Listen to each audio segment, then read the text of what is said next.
So here's an interesting video. Okay, this is where it actually all began for me. So all you can see is a path at the moment. That's just because I'm respecting the person just ahead. So many years ago, back when I was 18, I had to go for a police interview to get a license, being so young, because I was head name. And this is where my first ever arcade was. Here. So this establishment here, you can just see. So the old man done the red and black felt at the top all round. So if you can just see there. Now it's a firework place. Remember putting these tiles down and things like that. We had on the left there where those fireworks are were things like Fortune Teller Astra, loads of different Astras, Riverboat Gambler, things like that. Then over to the right hand side you had loads of high techs. Where that little snicket bit is, see where the handwriting stuff is? To the left of that we had things like Caesar's Palace in there. Where that counter is, behind that to the right is where the office was. But this was, believe it or not, and it kind of pretty much, obviously it looked better condition than this, but it kind of hasn't really changed. They've kept it all the same. And yeah, this was my first ever arcade, and yeah, crazy really. There's the old ADT CCTV system that we put in. It was it only held 26 machines, but sadly this is the one I got stitched up on. So this particular place I got stitched up by over there. There was a because we're in Tunbridge, there's a little there, used to be a Safeways. Over there was an accountant that set up a limited company for me. The two guys that I went in business with set out to stitch me up from the word go. That was a flat, so I actually had a mortgage basically for this place. When I'm going to take you around the back quickly. I had a mortgage for this place when I was 19. I just turned 19, and I'll give you a quick walk round to where the police station is. I've got to get a train in a minute because there's Tunbridge train station. Oh, it looks like really bad clouds there through the lens, but it's actually not a bad day for November.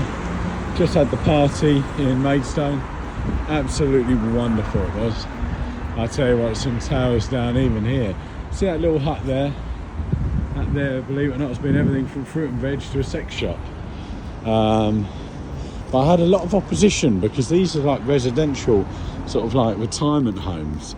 So we had to put a load of soundproofing in the first arcade. Sheffield Installations I got it from.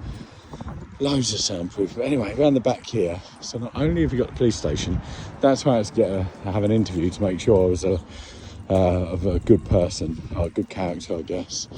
And then I haven't been around the back here for a long time. So we had like a, what do you want to call it, a canopy, because underneath the basement, when we inherited the place, it was actually full of fireworks,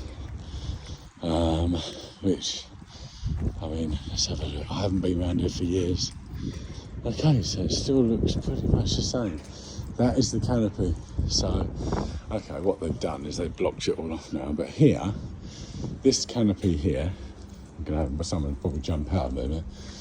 Behind that, don't know if we can see anything. Probably not. Come on. Right. You all might have seen something riding, but I remember working machines here and things like that. It's definitely the original, and that was, what am I now? God, 43 years old. So, geez, 25 years ago. It's a lot of people think, and there's the flats there. I mean, yeah, nothing's changed. Nothing has changed there because we put a new set of stairs and everything there. That building has not changed at all. Everything on the back of it is actually in quite a bad shape. But at 19, I owned a third of that until I got stitched up. I ended up walking away with £2,750 and magnificent sevens. And I was in for something like 38, 40, something like that, maybe £40,000, which of course was money that I borrowed. And you know, it was a hard thing, especially going into something like this when you're a youngster and you hadn't actually done anything wrong, but you've gone in there, which is quite a how would you put it, quite a powerful building, if you like, yeah. And you're going in there as a nipper. You ain't done nothing wrong, but you've got to obviously be interrogated, if you like, for a license, just to get the green light from the police, which is, you know, a good thing. They want to know all about me and stuff and who I was. So the interview went fine, and then that was it. But unfortunately, the two guys that I went in with planned to stitch me up from the beginning, and they took literally everything from me, which, you know, given at such a young age, it's hard. I mean, that used to be, that still is a cafe of sorts by the looks of it. I think that was a cafe, one of these was. And insurance around here as well. Yeah, it's kind of, hasn't really changed a lot, but with this little parade, all the colleges and stuff used to go up there. All the college students there, so all the college people used to go past. Obviously we were over 18s, but there was a place called Graham's Hairdressers there. He's long gone, that guy, bless him. Nice guy, used to operate from there. Here, the kebab shop just coming round, that's been their donkeys. God, that's had some fruits in there. When I lived in Tunbridge, God, I've been in there some late nights playing in there.